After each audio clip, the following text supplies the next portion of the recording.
अभिनेते अनुपम खेर यांनी उत्तर प्रदेशातील अयोध्येतील हनुमानगढी मंदिरात प्रार्थना केली आहे।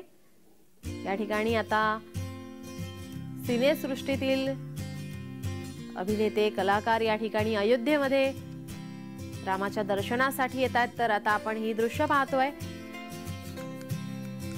अभिनेते अनुपम खेर यांनी उत्तर प्रदेशातील अयोध्येतील हनुमानगढी मंदिरात जाऊन दर्शन घेतलंय, प्रार्थना केली आहे। हा क्षण सर्वच जण अगदी उत्साहात आनंदात अनुभवतायत।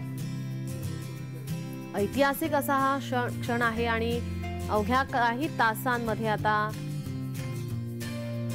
श्रीरामाची प्राण प्रतिष्ठा होणार आहे।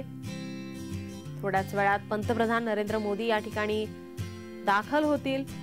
आपण हे दृश्य पाहतोय। अनुपम खेर अगदी मनोभावे हनुमानगढी मंदिरात प्रार्थना करताना दिसतायत।